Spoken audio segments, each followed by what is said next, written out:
attend the full meeting, you will be able to get the recording afterwards. So we will share it with everyone. So welcome on my behalf. My name is Jenny Simonsen, ITS Norway. We are a membership organization working for smarter, greener, and more sustainable and greener. Obviously, it's the same, but smarter and safer transport in all transport modes.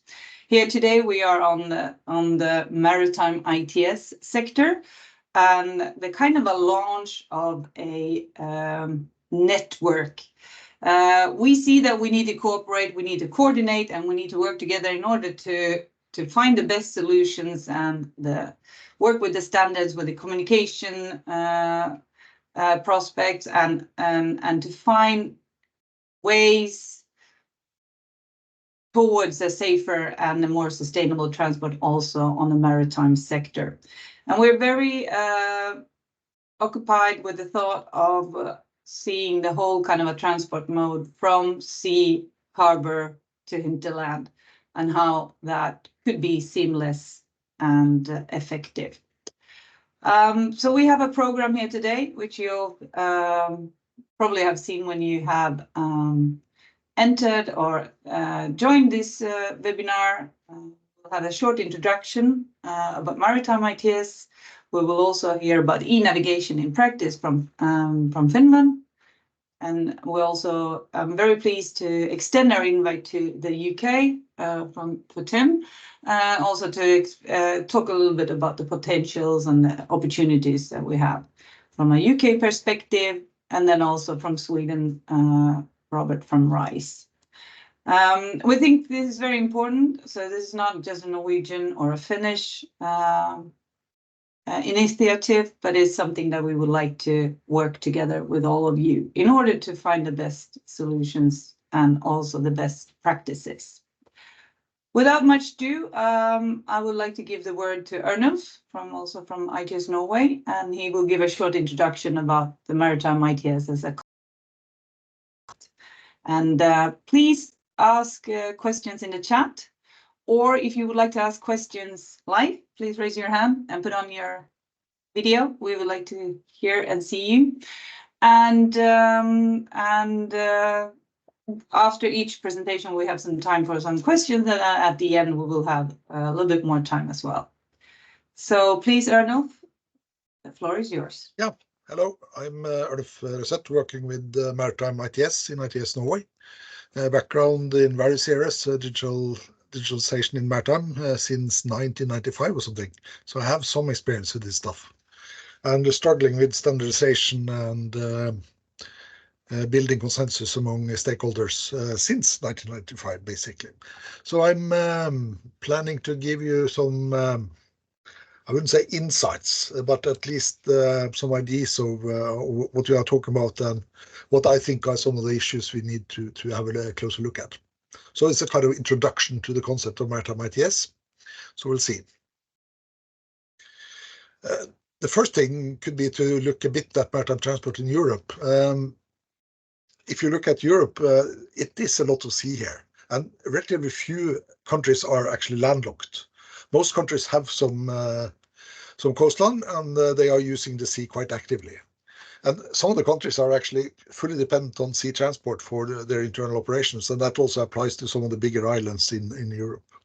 So it is necessary also to consider maritime transport when you look at transport in general and ITS in particular.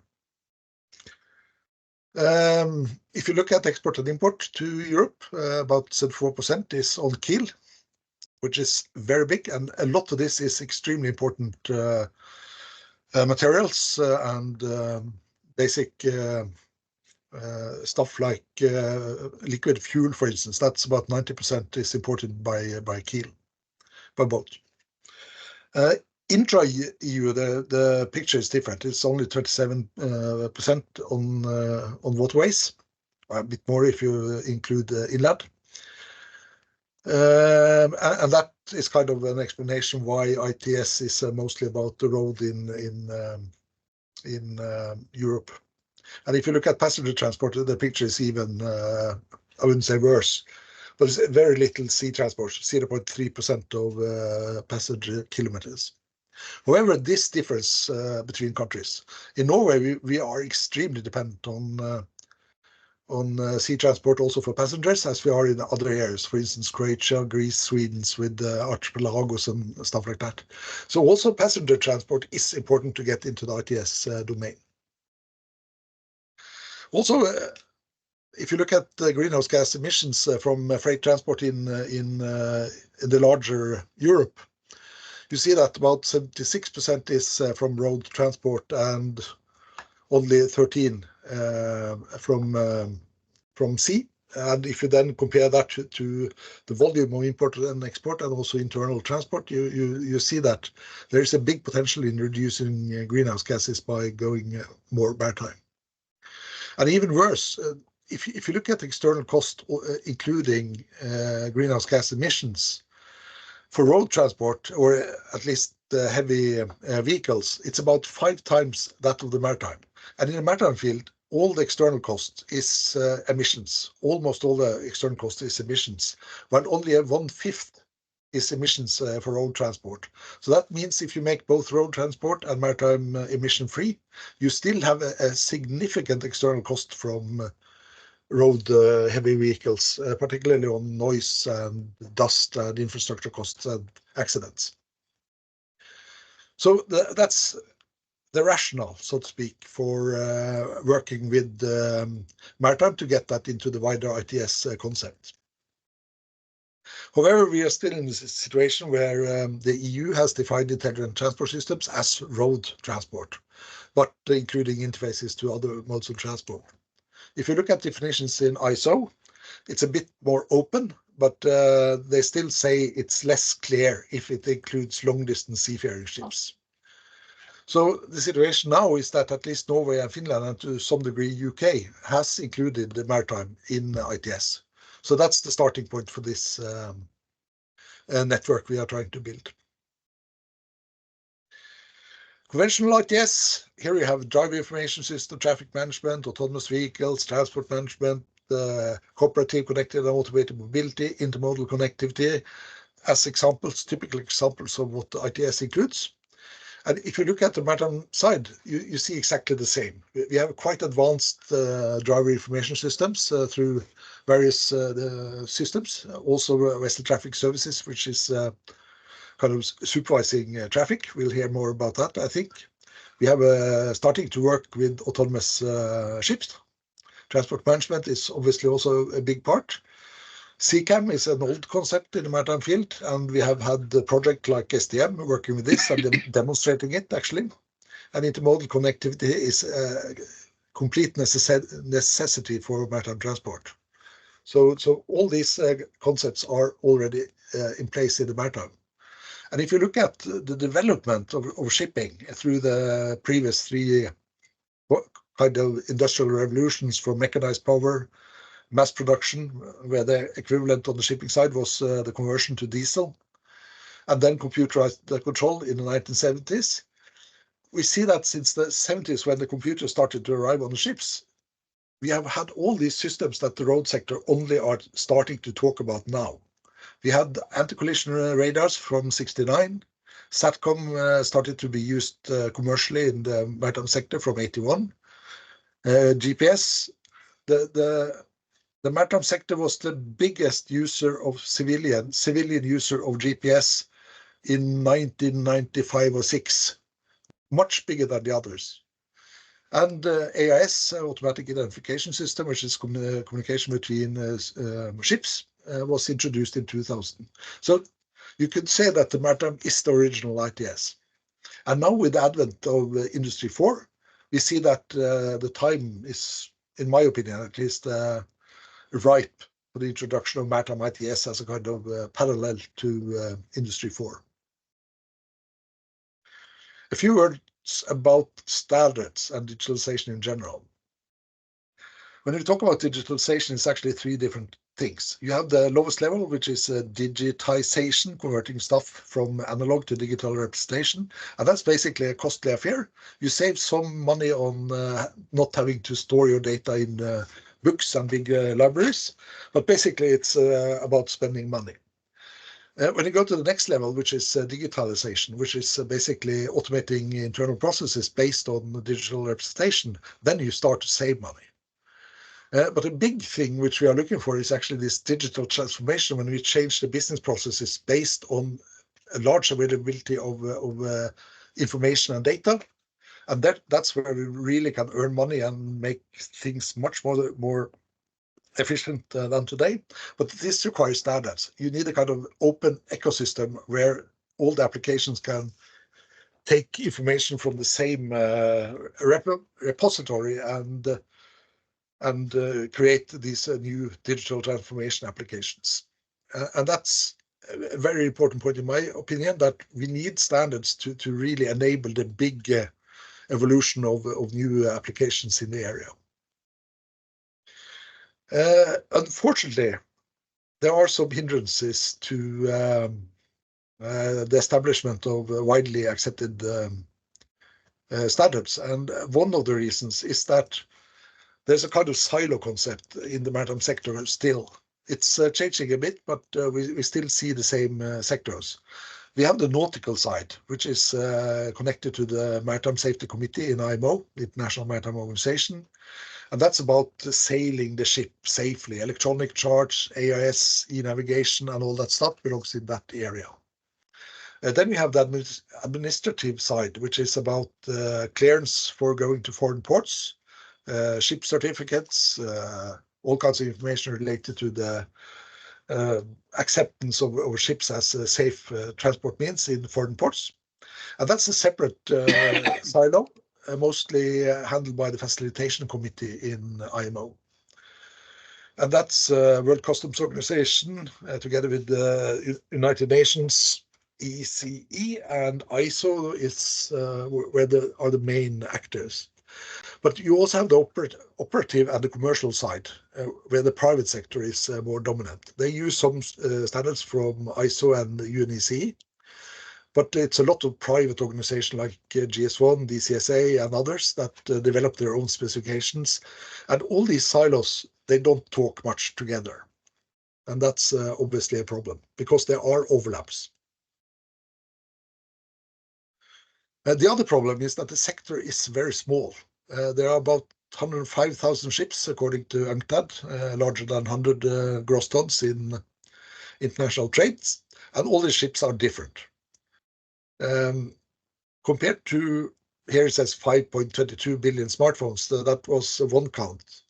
But ITU just released a report saying that there is about 7.2 billion subscriptions active on cellular phones. And there are only two main platforms. And the reason for that is that the ecosystem is big enough for this evolution of standards to take place. That will not happen in the maritime sector. We need cooperation between people, between sectors, between silos, to achieve a better level of standardization in the maritime sector. We cannot rely on evolution. And that's where I think Maritime ITS can make a difference. It's not to replace these different activities that we still need, but try to at least contribute to bridging the gap between these silos. And one way to do that is to actively participate in relevant international standardization and organizations, and also to build networks to spread information and so on, which I think is what we are, at least what I'm thinking about when we talk about Maritime ITS. There have been some developments since 2022, where the Facilitation Committee established what they call the electronic IMO compendium with the IMO reference database, where we tried to make a kind of harmonized technology-independent representation of the data objects that were common to the trade domain, government domain, and operational data. And that was a cooperation between IMO, UNECE, World Customs Organization, and ISO. And we are now working to get into a picture more similar to this silo stuff, and also including IALA and ICHO, the International Hydrographic Office, to find where these standards overlap and where we need harmonization between the standards. We are not aiming for one single standard for everything. We just want to identify data objects that occur in different domains and make sure that the semantics of these data objects are the same, and that we can link it to specific information elements in the specific standards. And that's working very well and have created a lot of interest in the industry. So that's a possible starting point for Maritime ITS. Finally, just to mention it, there's a call now coming up with the application deadline 5th of September, which could be used to also finance some of these activities. So if people are interested in that, please contact me. The title is Ensuring the Safety, Resilience and Security of Waterborne Digital Systems. And that could at least be a starting point for more practical work. This is not really the platform for Maritime ITS because it's a research and innovation action, but at least it can provide funding for some of the people that want to contribute. So that was what I was planning to say. About 10 minutes. You were very quick. Yeah, I tried to. You were good. Thank you, Arnav. I just have one question I've actually been wondering about for a while, but never dared to ask you because you will laugh at me. But now we're so many in the room, so now you need to be serious. You mentioned there that ITS and the maritime sector has existed for very much longer than on the road, right? You mentioned that picture. But what I don't understand is that why are the standards not as well coordinated then? Even though the sector is small, technology has existed for such a long time, why is it so hard to coordinate? It's basically the silo thinking, because what I call the Maritime ITS on that slide, which is AIS and CCAM and all this stuff, it's all in the e-navigation sector. It all belongs in the e-navigation silo. And e-navigation is extremely important, but it's kind of an authoritative view on maintaining safety of shipping, while the creation of value is in the commercial side. And we also need to consider all this clearance stuff from the administrations, which are in the other silos. So we do quite a bit on making shipping safer, the nautical side, but we are not able to stretch it into the commercial operative side to really solve the problems that we have ahead of us related to decarbonization, less people, and so on and so forth. So that's, in my opinion, the main problem. You're back to the silos. Okay, back to the silos. Excellent. We have a question or a comment here from Jaco. Oh, you're muted. Sorry. Before you. Sorry, I apparently double-clicked on the microphone rather than a single click. Apologies. Happens to me sometimes. Well, in the road environment, I used to work for DHL for quite a long while. There is actually still a lot of, let's say, fragmentation or silos as well. So it's not just silos for a single industry, it's even, and I know road freight, lots of silos for the individual, let's say, operators, and operators in this case are not so much the logistics service providers as the service providers for the solutions that may be used by the logistics service providers. And so, yeah, this is probably one of the main reasons as well. There has been a lot of competition and far too little collaboration to even develop standards in one mode of transport. Thank you for that insight. Don't turn off your microphone yet. I wanted to ask then, as you have the experience from the roadside as well, and we have Ernulf here, but why is there so little interaction then between the road and the maritime sector? Because obviously there's a lot to learn from each other, both on the technology side, but on the standards and the silo thinking. Yes, there are some issues in all modes, but still there's so much to learn.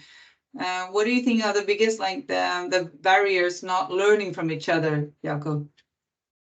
There is two reasons. First of all, the not invented here syndrome. Okay, very so good. road thinks it's unique, maritime thinks it's unique, and pretty much every single solution provider in any of the modes thinks they are unique. So that is one of the main issues. But the other one is also purely from, let's say, the physical characteristics of the things to be tracked. Because in road contexts, things like GSM tracking of vehicles is something can be done for a very, very long time, for as long as we've got mobile phones, basically. And that's a very cheap kind of scenario compared to having to track a vessel across the oceans using satellite communications. So the infrastructures that may be used are either quote unquote very much commoditized, like in road, versus quite specialized and high cost in maritime modes. Not necessarily the best way, the best starting point for learning from each other. Thank you. Arnold, do you want to? It's a very interesting point, and Jaakko is quite right. I got the same comment from the car industry. The difference, though, is that cars are at least operating on the continent. They are rarely crossing continental borders, which makes it a bit easier to kind of coordinate. And the other thing is that there's, again, 1.3 billion cars in the world, so you have a certain volume to work with. But also the car industry says that it is really the same type of silo thinking in the industry. So that's one thing. And I just wanted to say also that I said that the small sector is a problem in that we cannot get evolution of standards. But the small sector is also a benefit in that there's a lot of, it's easy to communicate within the sector, actually. So it is an opportunity for cooperating, I would say, which is much, not easier, but at least not as complicated as in the car industry. So I think the upside could be also that it's a small sector and a lot of the people working in the sector know each other. So we have an opening, I think, for also establishing more cooperation across these silos and hopefully also into land transport and road transport and terminals. Excellent. Maybe Thank you there's so a bigger much. need for, maybe there's also a bigger need for standardization in this maritime mode. I mean, road safety and those kinds of things have been taken care of by many different measures than just let's say, tracking these individual devices, or sorry, vehicles is the word I was looking for. So in that sense, because road freight very competitive with many different vendors trying to flog their own solutions, this probably is not applicable in maritime. This whole thing about the market being big enough for competition is not an issue. So collaboration becomes far more of an attractive option.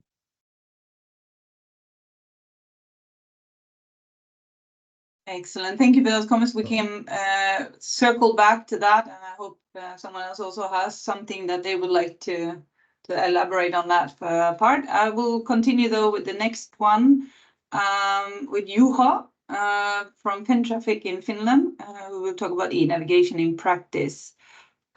Please, Juha, if you're still with us. There you are. Please, yes, you're muted. We cannot hear you, so if you unmute, then we're good to go, because we can see your presentation. Good. Can you hear me now? And now I can hear you loud and clear. Okay. Good. Please. So, good afternoon, everyone. I'm Juha Pitkänen from Fintraffic Vessel Traffic Services Finland, and working here as the head of digital development, and have been active in our national e-navigation program, and I'm talking a little bit about e-navigation, what it is in Finland, and what we are doing and what are the challenges.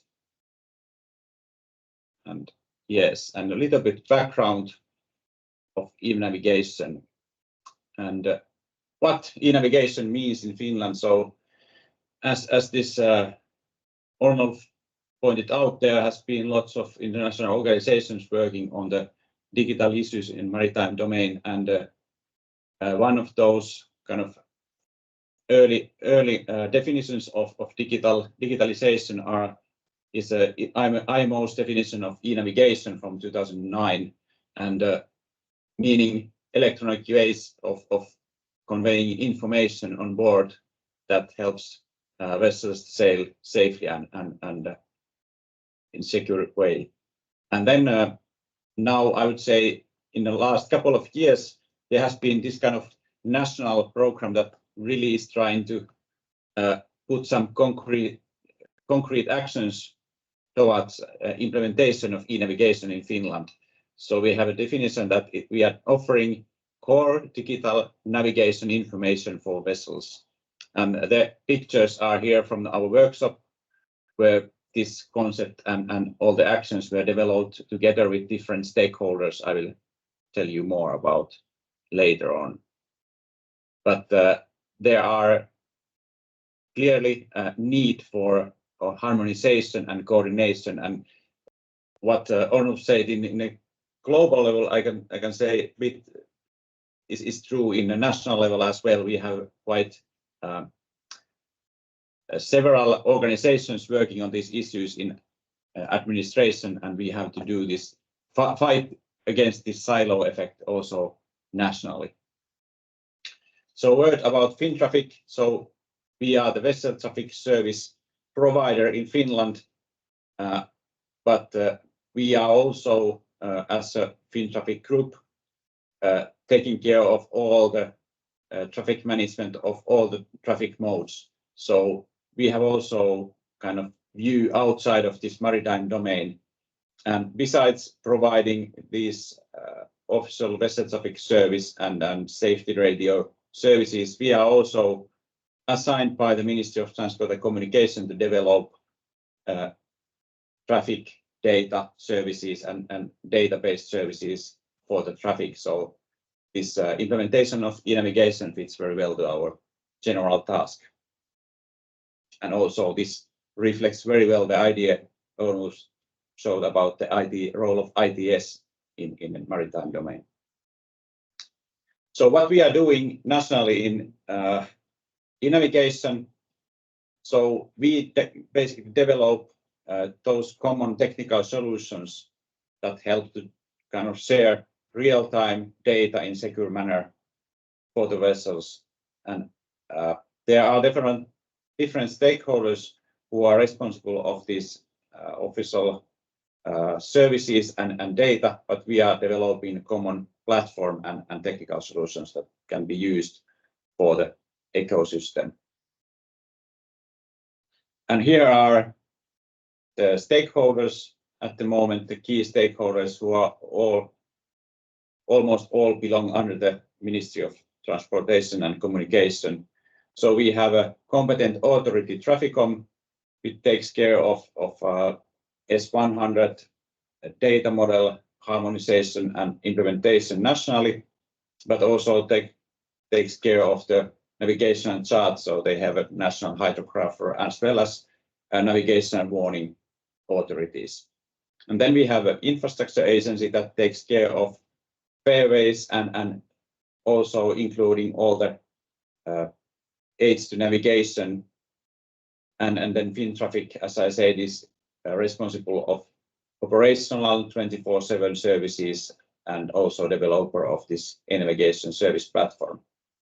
And Finnish Meteorological Institute develops data services for marine weather and condition information. And then we have finally FinPilot, which take care of piloted service in Finland and also develop and test the remote piloting concept, and the e-navigation supports very well also that. So I showed you very shortly what is our definition of e-navigation. So to give a more concrete example, these are the kind of current data products or products that are used to convey the information. So for example, there is already digital electronic chart on board, but it's offline, updated only kind of patch updates. And then we have very legacy systems like Navtex that provides navigation and meteorological warnings, and that doesn't integrate anywhere except if you have a kind of scissors and tape to put this information somewhere or type in manually. Then what VTS is doing, so we have a coastal radio station and we have VTS operators working 24/7, but the main, almost only communication method to the vessel is VHF radio, voice-based communication.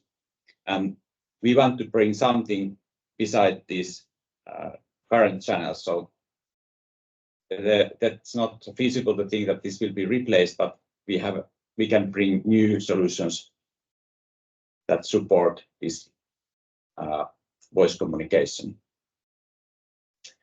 And those of you who are familiar with IHO S100U and the concept, they recognize this picture. So we have picked those S100 and related products that are relevant for the Finnish authorities in implementation of e-navigation.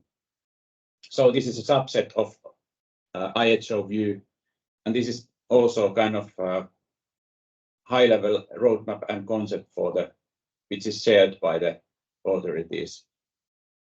So we have traditional ink material that is taken care of by Traficom, but then we have all this dynamic information that can be sent using these navigation services from shore to ship, and also there are means to exchange information between shore and ship, and there, as you can see, the VTS information services and route exchange services are crucial.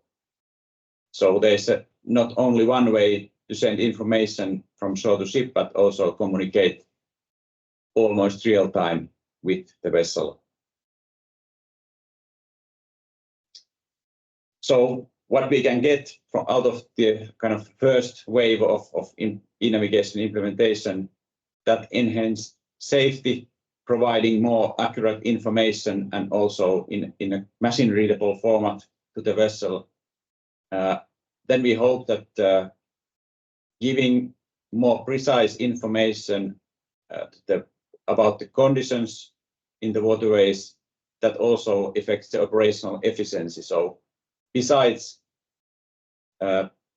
giving better safety and security, which is kind of the task of the authorities, these e-navigation services can help also the operation of the vessel's operational side. And one of those shared kind of tools is this route exchange S421 format that can be used both for kind of official governmental services as well as fleet management and fleet operational optimization. Then what we are doing now, starting from this year, I'm going very shortly through these different S100 products. So one of the key elements is that new S100 ECDIS becomes available in 2026. So then we can really start adding new information besides just electronic chart, but also these base data products are very important. And at the same time, I want to emphasize that e-navigation is not just ECDIS. It's information that can be provided from the shore side to ship and also communicating with ship also outside of ECDIS. Then, as I said, the bathymetry model and water level information combined can give, besides safety, additional opportunities for the load optimization. Then, as change from the Navtex, we can send directly information real time to the vessel about warnings and also the ATOM problems, and that's quite important in Finland. We have a coastline that has huge amount of ATOMs, and the status of those is difficult to inform the vessels in a traditional manners.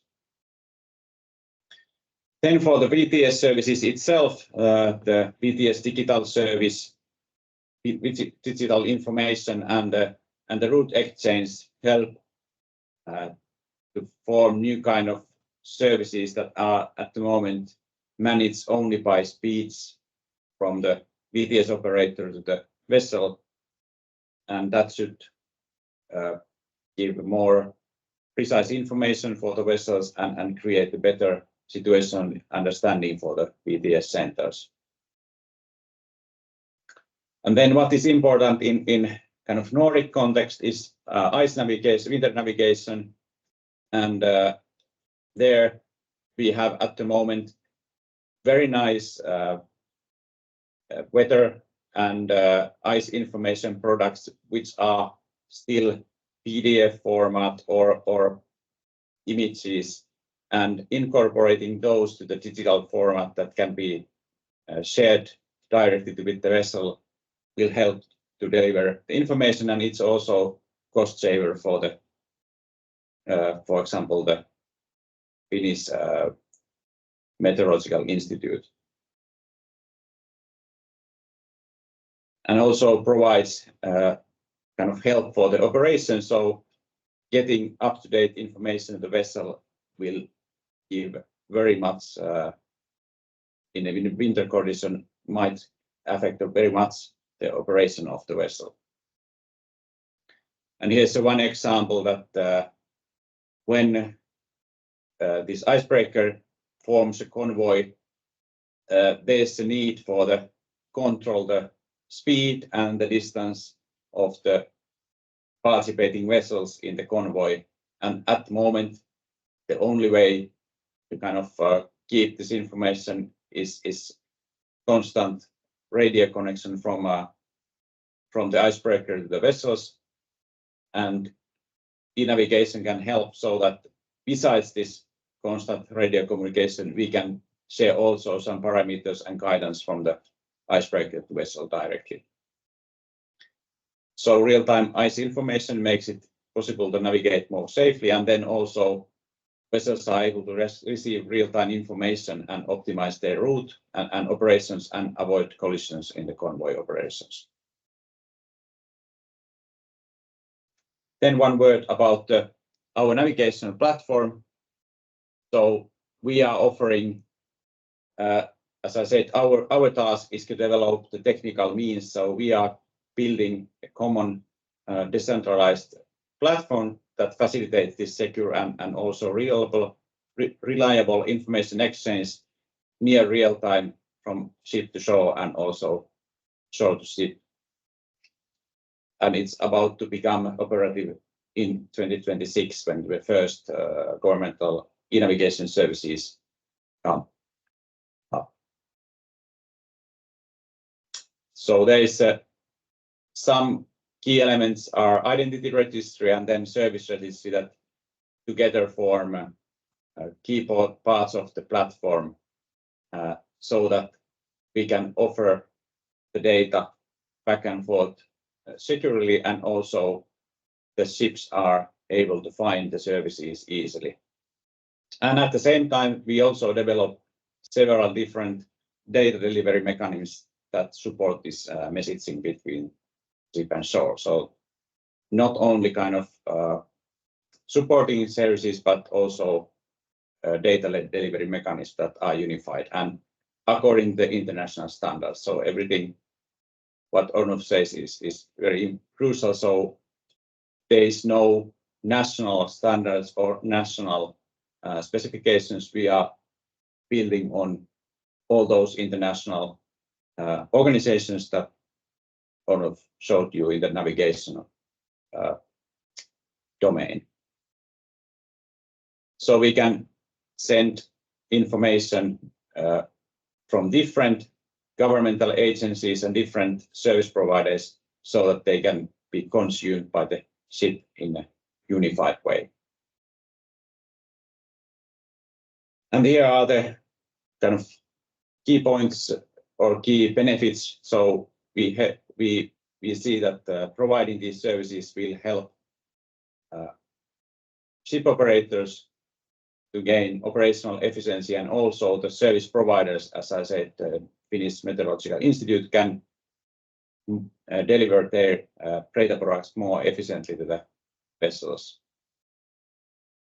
And then reducing the fuel consumption with the better planning and operational information for the vessel, and help to make better decisions, being it the navigation or the logistics.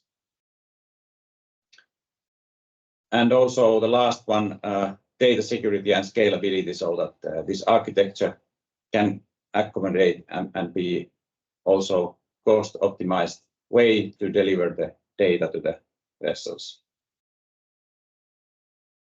So what we are doing, and kind of high level, so we have this at the moment in the phase 2. So we are building the first pilot services and platform capabilities, and then first services should go live at the beginning of 26.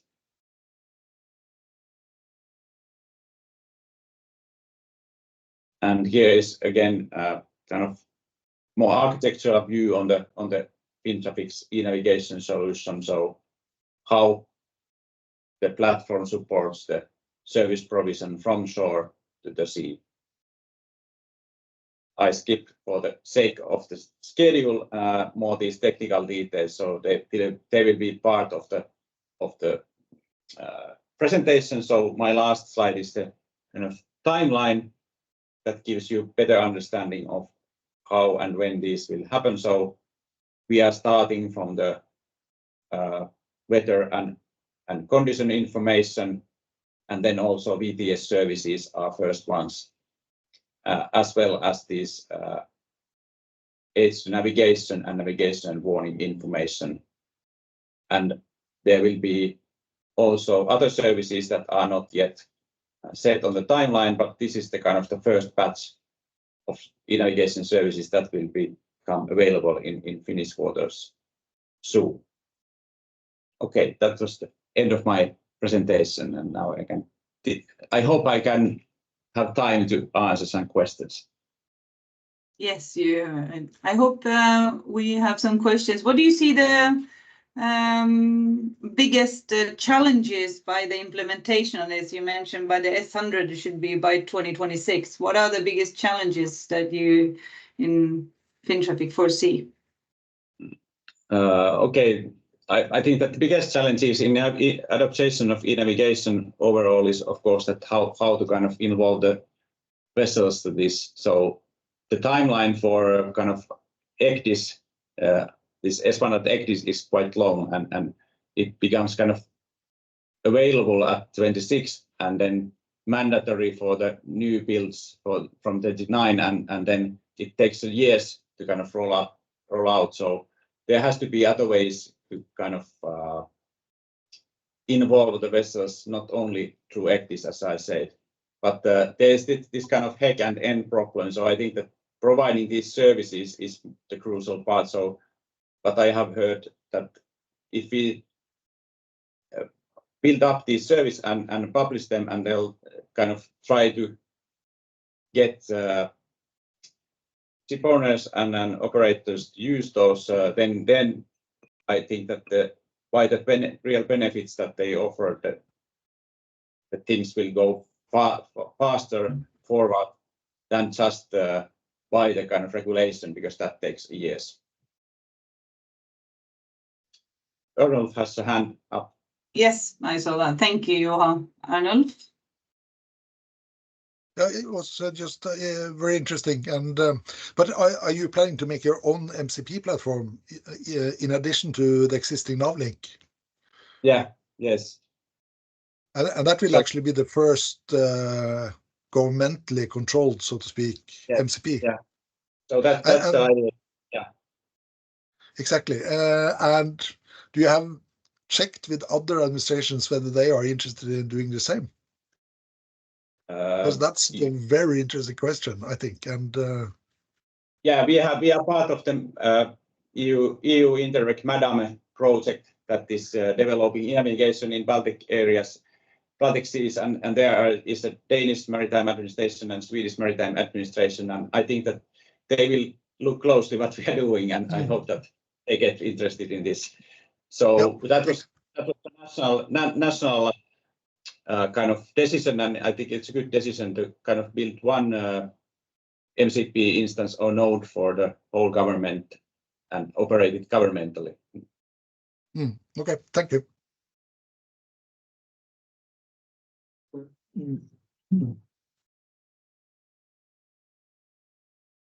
Sorry, was there? If I may, Jenny? Yes. I had my hand up because I Yes, was I see. in the chat. I had already typed up a question around interoperability of the MCP. My specific question was around the let's say it's on interoperability with the Connecting Europe facility building blocks which have been used quite successfully in what they call federated networks in Europe, also involving the road freight and governments. The key question here is, it sounds like we are going to have multiple MCPs now, at least in Europe, and potentially in other, let's say, countries in the world. So you would end up in very much similar scenario as these so-called federated networks that have been built over the last, couple of decades actually in Europe.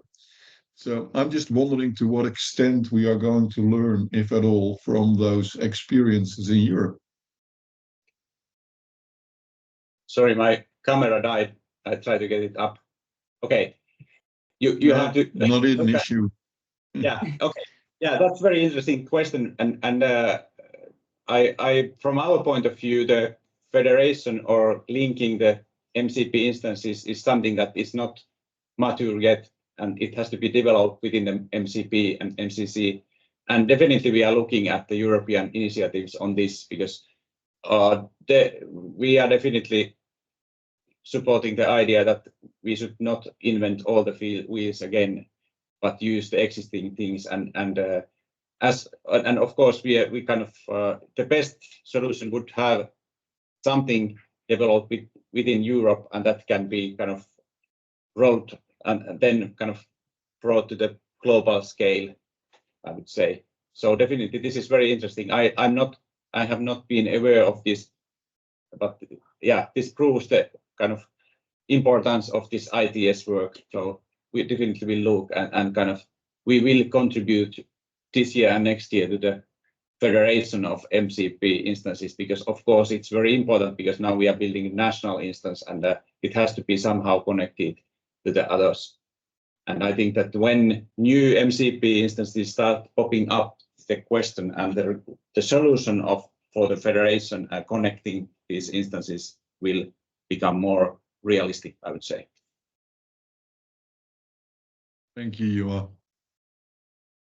Any follow-up questions or comments on that? Arnold, you have your hand raised. Just a small comment, because the federated networks in Europe, it's mostly used in Europe, also a few other states around the world, and it's a totally different technology than MCP. However, that is not a big problem. And if you look at this European maritime single window environment that is being planned by DG Move, that will use the same technology as the federated network, but will be a separate federated network. I'm not a big fan. I have not been a big fan of MCP for various reasons, but if it's really taken up by governments as nodes, national nodes, that is a very interesting development. For MCP is in principle developed to be a federated technology. So you can communicate between MCP nodes in addition to, it's a kind of same four-corner model as you have in the federated networks. So it was very interesting news, in my opinion, this from Finland. But it's different technology. The reason I was pushing this a little bit is that, for instance, weather services are not related only to one mode of transport. So in principle, some of these services would be serving all modes of transport, and you're looking for a way that those service providers can communicate to all modes of transport with as little problems as possible. Yeah, and hopefully in very similar ways. Yeah, but again, as I see it, it's not a goal to have one solution fits all. No, I'm not saying that. I'm just saying it should be as easy as possible. Yes, to work with multiple modes. Yeah. I will stop you both there because we need to continue with my schedule. I'm very concerned about time as well, so that we can manage all. I hope we still have some time at the end to continue this. I would like to extend and invite Tim to share his views from a UK perspective. Please, Tim, welcome, and please share your slides. Thanks, Jenny. Good afternoon, everyone, and thanks to ITS Norway for inviting me along. I'll just get the slides up. Hopefully that's coming through now. Let me know if you can see that okay. Yep, now we can see it, Tim. Please. Excellent. Yeah, thanks. Yeah, so I'm Tim Morris, so Intelligent Transport Systems Engineer working with Arup in the UK, and I also have a role leading ITS UK's Maritime Forum. So we're very much in our infancy in terms of Maritime ITS in the UK. As Ornolf sort of alluded to at the start of his presentation, ITS is predominantly associated with highway transport, and that's the same situation in the UK. And I suppose where we see the big opportunity to sort of start progressing and evolving maritime ITS is through ports and the sort of role ports play as transport and energy hub nexuses at the sort of centre of the transport ecosystem as goods coming into the UK and being distributed throughout the UK. We see that a sort of key opportunity there, ports to play a key role as a catalyst in the transition to digitalisation in the maritime sector, and then helping to communicate the value further afield to vessel owners and operators and then their sort of wider customer base. So to that effect, just building on that a little bit and talking about, so there's a big opportunity, maritime digitalisation, with the global smart ports market projected to expand at a combined annual growth rate of 23% to 2032, and Maersk have got plans and ambitions to convert 80% of the logistics tasks to AI within the next 5 to 7 years. So pretty ambitious targets and a pretty clear focus on digitalisation and the logistics part of the sector, certainly. And of course, ITS at its core is about information and communication technology, which is already prominent in the maritime world.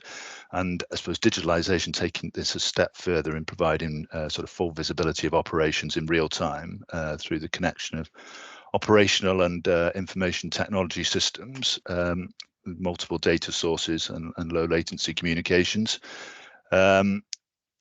So as I say, that we kind of see the global smart ports market as a significant transport market opportunity in respect to the rise of technological advancements. And there's a few sort of drivers, I suppose, that we've identified as further progressing that.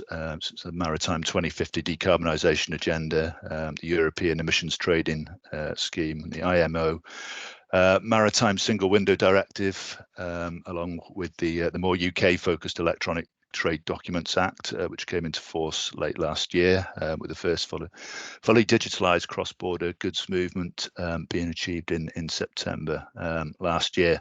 However, a note of caution: recent survey from DP World said that even though sort of half of the respondents, or over half of the respondents, believe that digitalisation will be the single biggest driver of efficiency in the maritime networks, reducing bottlenecks and supporting the industry, over half of those respondents again said they are further behind on their digital transformation journey than they hope. So there could be an opportunity there, I guess, for ITS to play a greater role in helping validate those transformation agendas.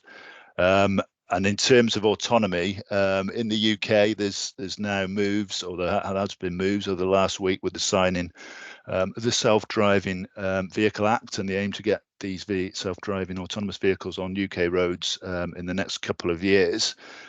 So big focus for the highway sector on that, and can that process that's being pursued now to execute that act also have benefits and value, I suppose, for informing legal statutes for autonomy in maritime as well. And there's Maritime UK issued late last year a suggested or voluntary code of practice for maritime autonomous ship systems, but I think UK probably needs to start thinking about how that can be formed into statutes for a legal basis, and how that fits with the international standards being developed by IMO as well. I've kind of mentioned the synergy with the highway transportation, but how can maritime transport offer a viable alternative to road-based good movement? And this is something specifically within Arup we've kind of been looking at as part of a coast-wise proposal that we developed, that looks at the benefits of shifting currently road-based transport onto short sea shipping around the UK. I think it's kind of quite a big opportunity there for short sea shipping to help drive forward the targets around decarbonisation for the transport sector generally, and in terms of the UK being an island nation, as mentioned, I think by Arnulf at the start, there could be real potential for these alternatives, and for Maritime ITS to act as an enabler to encourage that modal shift. So this was quite interesting, that the graph on the left there from DFT statistics, I think, for licensing vehicles in the UK shows that recently sort of light goods vehicles were the most highly registered type of vehicle.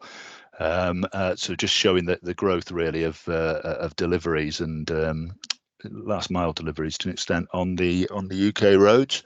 But then equally, the graphic on the right there sort of highlights the congestion currently on the major highway routes, shown in the bold red routes there, that the UK is currently suffering, and also equally the number of mainly small ports that with additional capacity that we've currently got dotted around the coastline. So I think a real opportunity to potentially reduce the carbon impact, and also potentially the high costs associated with road-based legs of goods and logistics transport, for the greater benefit of everyone, with the potential for sort of Brexit and things to potentially further increase these costs with new processes and procedures, then this could be a real opportunity to sort of look at the feasibility of short sea shipping in more detail and depth, and how ITS can help in supporting the implementation of that. So moving forward a little bit to looking at intermodal and connected solutions, and so core value of ITS comes from its ability to be able to connect transport interfaces across modes, and the highway sector, of course, already employs adaptive control, sort of built on detection and monitoring tools to enable strategic coordination of multiple demands across their networks. And I think there's an opportunity for maritime to learn from that and help improve connectivity between the marine and shore sides, and sort of maybe even looking towards a sort of mobility as a service approach, I guess, for maritime, and connecting up those various interfaces between the wet side, the port side, and the hinterland on the land side.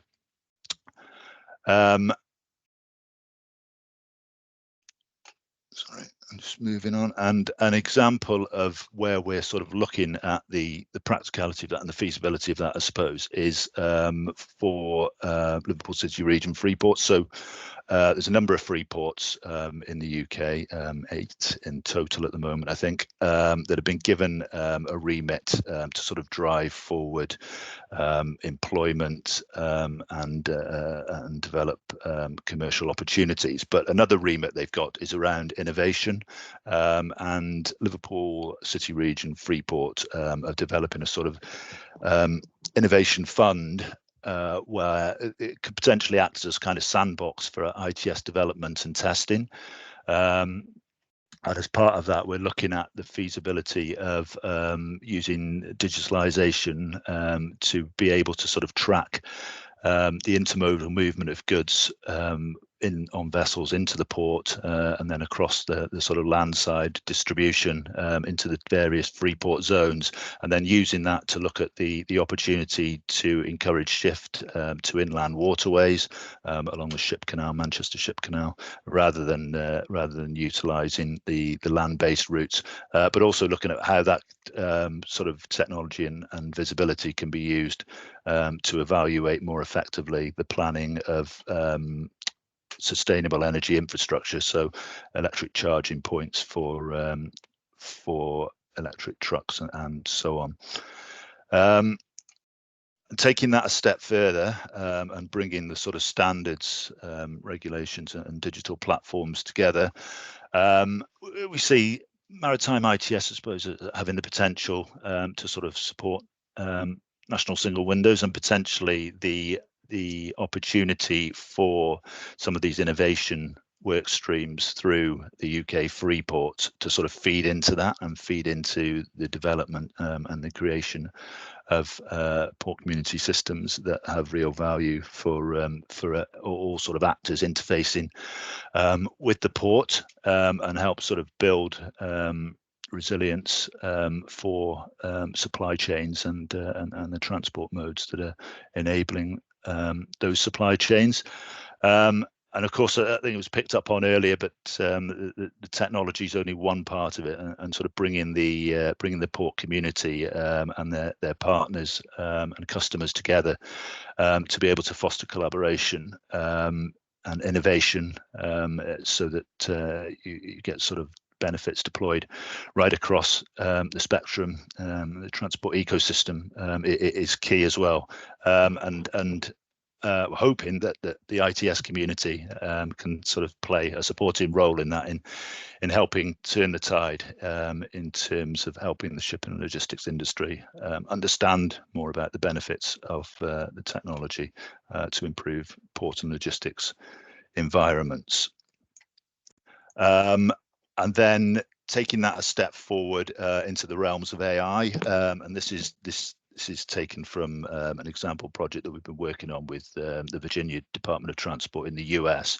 But I suppose what I wanted to highlight essentially is the kind of the concept or the process of sort of taking proven technology components and applying leading edge technology to that, combining it in a cloud environment, but then applying deep transportation expertise, which is, I suppose, where the ITS community and the knowledge and skills that we've got can help assist to be able then to enable the sort of AI based solutions to be laid on top of that, and develop agile based solutions that offer real sort of value in connecting up services and transport networks between ports and the entities that interface with them. And I think that agile development thing is quite key for ports, obviously, and the maritime sector generally, with the sort of long range investment cycles that they've got. If they can sort of have the ability and the opportunity to iteratively and in an agile way sort of create and rebuild solutions to make sure that they're fit for purpose and they're not stuck with solutions that are rapidly outdated and they're having to sort of put significant upfront cost and effort into them, then it could help win some hearts and minds in that respect as well. So just to kind of, I suppose, demonstrate opportunities for where we could sort of deploy some of the solution, where we sort of see some of the key current opportunities, I guess, and challenges. So green shipping corridors is quite a big one at the moment that Arup are involved in, but also that's coming particularly pertinent for the UK. And there was a recent innovation competition announced to look at green corridor routes between the UK and Ireland, and one this week actually, just to look at routes between the UK and the Netherlands as well. But we've done a few pieces of work. This one talks about work we've done with Port of Dover to look at what their energy transition might look like, and I think there's a lot done around the sort of modelling of the routes and the infrastructure that may be needed to support that. I think where there's a bit of a gap at the moment is in understanding how technology and some of the digital solutions that are mentioned earlier in terms of that track and trace and visibility potential can also help leverage additional benefits and inform the more accurate implementation, I suppose, and rollout of those infrastructure based solutions. So I'll speed up a little bit because I was conscious that we haven't got much time. So this is another example again of a similar initiative, this one for the Port of Tyne. And just to pull that together, I suppose that I wanted to sort of highlight is a need for collaboration to drive forward some of these priority agendas, and these are examples. Hopefully the links should be accessible in the pack we'll send out afterwards, but where we've essentially collaborated with organisations to help drive forward some of these key agendas that we see as being really pertinent to helping the maritime sector and logistics sector more generally, I suppose, meet some of the targets around sustainability and resilience, and for maritime ITS, I suppose we see its role in complementing this as an enabler of kind of seamless and integrated transportation, which can then be leveraged in incentivizing the adoption of green goods movement. And just building on that again, highlighting that partnerships are key to that effective cooperation, and hopefully this is a start of some good collaboration between ITS networks that can help expedite the maritime ITS vision and sort of help to build consensus between affected parties to help coordinate a globally accepted set of standards and a cooperative timeline for their implementation in sort of the ultimate ambition. And I suppose there's been a lot of instances of the maritime industry forming strategic partnerships with technology solution providers over the last couple of years or so, and further back than that. And I suppose that partly the opportunity and partly the challenge that we're kind of trying to explore in the UK is how can the ITS community play a greater role in helping validate some of those technologies for market expansion and scalability.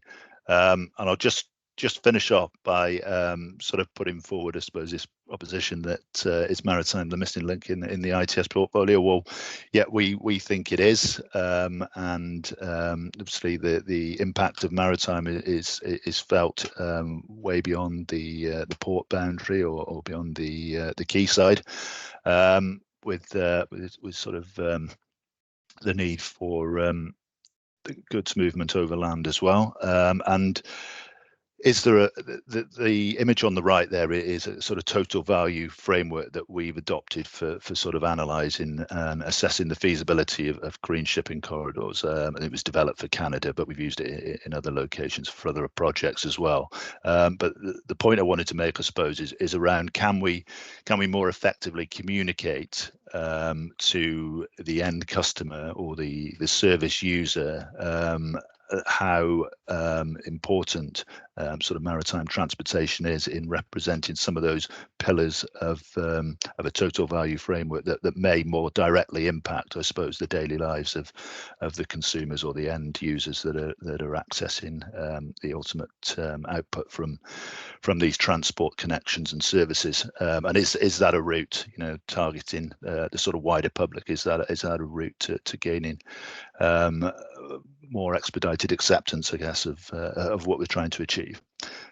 So I will leave it there. And I don't know if we've got time for any questions. Thank you, Tim. That was very interesting. I mean, you have the same kind of thoughts that we've been discussing, obviously here in the Nordics, and well, not a surprise though. So that's really interesting. I think it fits well. I'm really pleased that you can share your thoughts, because it doesn't help that we're sitting here or Canada is sitting and talking about this, or UK is doing this. I mean, we need to broaden this kind of a discussion and share this. So this is really interesting. Just one question before I give Ollie the word. Is it like the efficiency that's driving this, or is it the sustainability goals that are driving this? Or is it all in, everything in one package that is kind of driving this missing link? I think efficiency and cost savings that can result as part of that are a big driver. But equally, I suppose more and more on the green shipping corridors and things, there's obviously more regulation coming in around sustainable requirements and decarbonisation agenda. So I think that's helping accelerate things and helping and sort of forcing, I suppose, operators and ports and things to sort of look more urgently at how they might meet those goals and what role technology can play in that. So I suppose that there is that aspect of it as well. But yeah, I mean, I think a lot of the question we get asked a lot is, where is the value? Why would we sort of, why would we sort of shell out a load of money to basically transform what we're doing overnight to complete digitalisation, and I think that's probably a harder, it's harder to demonstrate that at the moment, and there's maybe more of an opportunity to look at smaller use cases in sort of UK ports and how we can help use that to sort of leverage momentum then, sort of start small and scale up, and if they see sort of incremental value being gained, then it might make it more likely that they'll look at the practicality of integrating more broadly. But yeah, I would say the efficiency thing is definitely relevant, but also the decarbonisation agenda, I think, would be the other major driver at the moment. Okay, excellent. Ollie, you had your hand raised. Yeah, just to want to thank things for the presentation, because you kind of peer validated a lot of discussion that we've been having during the last year. So I appreciate the presentation a lot. I think the message was similar that we are having all the time, and having ITS and Maritime ITS, a block in ITS family, and also a bridge builder between these different silos that Orner was talking so much about. Because like I regularly visit all the silos, I always feel like a silo while I'm there. I see the difference. I see the need. So very, very good presentation. Excellent. Thanks very much. Excellent. Any other questions or comments? We will, as I said initially, share the PDFs of the presentations and the recordings, so you will all receive an email with the links. Thank you so much, Tim. Just one quick question. Sorry, Tim, yes. It's Jaco speaking again. So it's actually prompted by Tim's slide where he created. I was trying to find it. Is it slide 6 apparently? So you have created this visual, which sort of included the connections with the hinterland, or and that prompted my question also around just-in-time arrival and the alignment of these processes with the hinterland. But nobody mentioned just-in-time as part of a quote-unquote intelligent transport system that is an intermodal transport system. So am I missing something here, or is it not really on the agenda of most people? No, yet? well, yeah, from a well, I can speak from a UK perspective, and I think you're absolutely right. It was an omission on my part, essentially. So there are some projects currently sort of getting off the ground that are looking at just-in-time arrival, yeah, and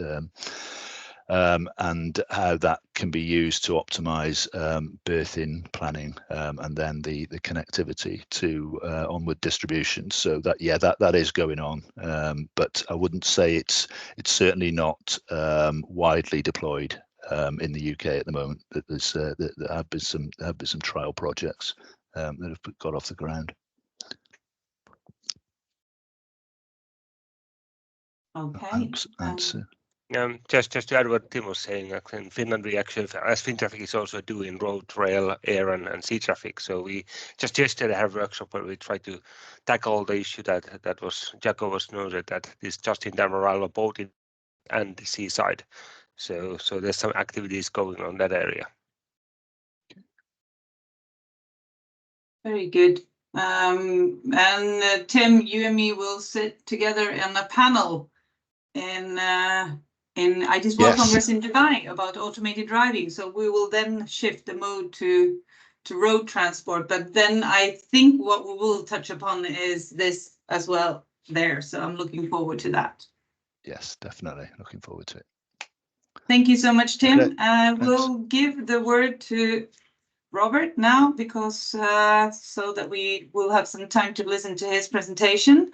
Do you still want me to share your presentation, or do you feel comfortable of doing it? Because we had some technical issues earlier on. If you unmute.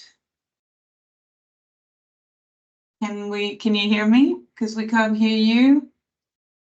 He had sound earlier. I can say that, but he didn't have he didn't manage to get his picture. Now he has a picture. We see him well, but we don't have your sound. So I hope you get.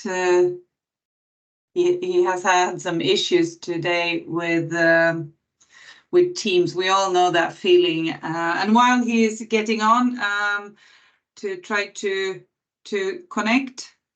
We see the full slide now, Robert. Please reach out if you want to take part in working together with us on this Maritime ITS network. There are still a lot of questions to solve, barriers to work with, and challenges, but still, if we're not coordinated, it will be more difficult. Robert, can you hear me? It's almost like the Melody Grand Prix. They had some issues this year as well. So we can see the presentation. I wonder if he hears us. That's good. That's a good start. Unfortunately, I can't have your presentation. While he's trying to fix the sound, Robert, you will at least get another opportunity if we don't get this to work. That's not a problem at all. It's very important that we hear your thoughts as well, because I know you've been working with this for a long time as well.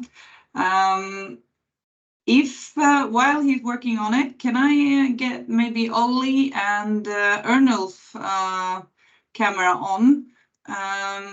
And then let us know, Robert, if you maybe need to log in and log on, and I will then ask a question for Robert, for Olli and Ernulf while you are. Sorry? Am I back? You're back. Yay! So now I wonder if I'm still sharing. Yeah, you got yes, back. You are. All right. Please, Robert. Thank you. I'm gonna do this quickly now. Yes, sorry, we're a little bit short on time. I hope Robert. Yeah, Robert Rylander. I'm former nautical officer. I went ashore. I actually went to NTNU in Ålesund, and I worked there for a couple of years. And then I returned back to Sweden, and I started to work with a sea traffic management project. So I was deeply involved with the port CDM part of that one, and already there 8 years ago we started with the hinterland that should be involved, and after this STM. From a Swedish perspective, there's been kind of a gap, but I will come back to that. It's finally picking up again. I work at RISE, which is a research institute of Sweden. We do the part between the universities and the companies. So we work very closely with the innovation part companies rather than low-level materials, but we also do that. So it's a strange organization in that sense. So, but in short, we still do work with what we call the CDM. That was port collaboratory decision making in the STM project. It's actually spun off to Yard CDM, which was the way that got into our thinking. So we have done that project with that one, and it also expanded into a multinational one with, for example, Singapore, which is called Virtual Watchtower, and it's ongoing. There's some URLs to most of these projects in the slides later, so you will get those. We also look into projects, for example, about data and data or machine learning or AI. One is Pontus, where we have achieved with some industrial partners to achieve some shipping companies to share fuel and consumption or energy data via MQTT servers. So people could actually start to do smart apps or services for the maritime domain, which is kind of new. So there's a link to that one. You can also participate. It's open. We have ongoing projects with remote assistance, which is a politically correct word for remote pilotage, kind of sensitive. We are also working a lot with the Finnish colleagues, Baltic Sea INAV, as has been mentioned here, also with the harmonization of the S100 products. While we're on the Finnish collaboration, we have a new project that has just started. It's called CoSwim. And it's actually about 2 remote operation centers, one in Finland, Aboa Mare, and RISE in Sweden, and a simulation of a ship that goes from Finland to Sweden, and the handovers and communication links, and a lot of emphasis is on policies, but also what if something happens, how do we handle it? So maybe the Swedish ROC could be the backup for the Finnish one and vice versa. And we also do a lot of simulations or DT. In this one is digital twins. So we do a lot with new energies, and this is just one example. It's a virtual wind ship test bench. It's a kind of a hardware software in the loop as well, which brings me over to the next silo in that sense, and there's a lot of work going on in the cyber physical thing, but all these 4 silos you see here are kind of more or less cyber physical. So it's I try to put them inside it because it makes it sometimes easier, but they are so interlinked. So maybe a propeller where ITS could be the hub in the middle, and all these activities are spokes that goes on. So READS is about high definition data sets, and we do that together with Chalmers. And these high definition data sets are mostly sensors like cameras, LiDAR, IMU, motion sensors. there's a huge kitty set for the automotive industry, and this is we are building up a similar one for the maritime domain. So it's open, and so industry could use that data or provide data or test algorithms versus these data sets that will be available. And a spin-off from that project is this enhanced perception ashore, which is maybe one partner is, for example, Sjöfartsverket, Swedish Maritime Administration, where the usage of high-definition sensors that used to be extremely expensive has now come down so much that we could fit a fairway with multiple lidars or multiple cameras or multiple radars. And how could we do safer navigation or higher efficiency using off-the-shelf technology? And I already mentioned this hardware in the loop and software in the loop lab. It's very interesting because, as I said, cyber physical is everything today. You can barely do projects in one end without having to test it or demonstrate it in the other end. Seeing is believing in the maritime domain. So demonstrators are very important to drive this forward. Policy labs, there's a interesting because we have in one end we have the industry that says that autonomous shipping it's done. We have everything we need, but on the other end we have the government maybe. And when we put them together, we find out that the technical part is maybe not done and the government part is not done. So we try to bring them together. So we have some test beds in Sweden. We have actually Norwegian companies that are trying to or we're doing small passenger ferries in the heart of Stockholm, which is very nice. And together with the road ferries and the passenger ferries in that sense, we have this policy lab to drive both innovation and the government forward. And so they don't come in conflict, or rather they are aware of each other's problem and giving them support in moving into one direction. And this is actually something we have picked up from the automotive industry, as we have mentioned the other domains here already earlier today. This is why there was a lot of autonomous car test beds in Sweden, and there still is. And so we're bringing that to the maritime domain, and I think it's a great way to, even if they're not in the same pace, but at least they are aware of where is the government going and where is the industry going, and they learn from each other. So we are kind of in the middle. Short on the upper left side, digital berthing planning tool is something that the Port of Gothenburg recently released. It's been, they say on their own webpage that has been something they wanted for a long time, and I know that it's already started during the STM project, and now it's there. And also there's still a gap, and that's the little picture below. Sustainable port, which is a new funding that we have been kind of waiting for a couple of years.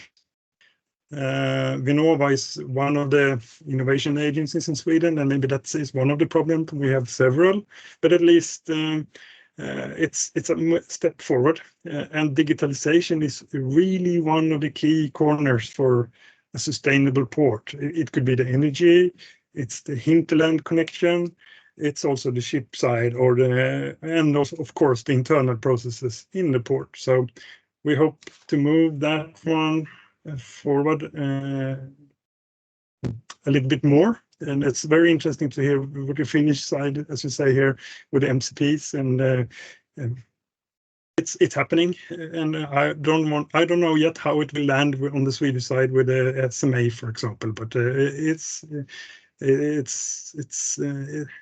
of big interest to solve this.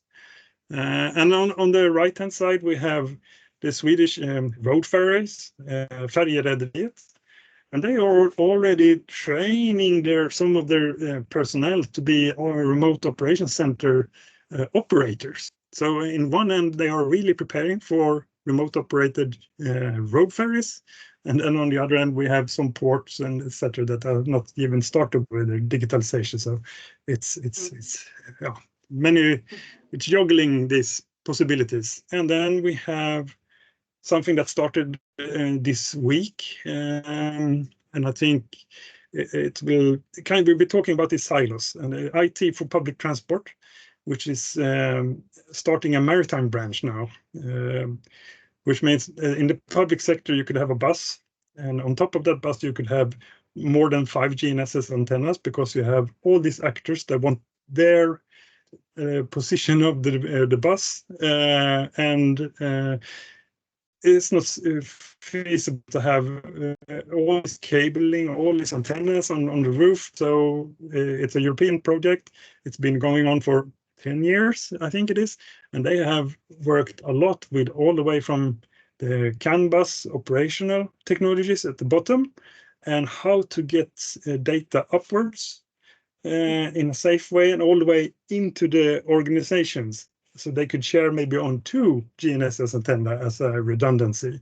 So all these actors can start sharing, so it's easier access to this buses, public transportation, and also enabling a lot more entrepreneurs into the sector to innovate, not just hardware, but also software and applications and the whole ecosystem around this. So they want to set up this maritime branch, and we unfortunately they don't have any link yet, but they are looking for people or organizations that are interested in this. As soon as I get it, I will forward it to you here, because there could be, I know Telenor is one of the partners that are driving this on the Norwegian side, because they want this to happen. So that sounds like a good plan, Robert. I just need to stop you there. I'm sorry about that. The time is about to end, but we will share your presentation so you have the links, and I wish to continue the talks with you as well, and with the rest of you, but I see the time has ended. I'm very, as I said in the beginning as well, rightfully meaning to keep the time.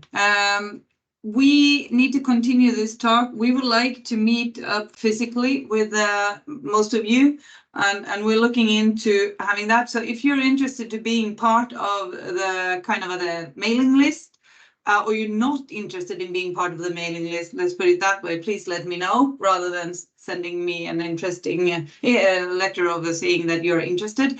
And we will continue this network by trying to have a physical meeting later on in the autumn, somewhere in Europe. We will try to find out if it's Estonia. We would like to do that.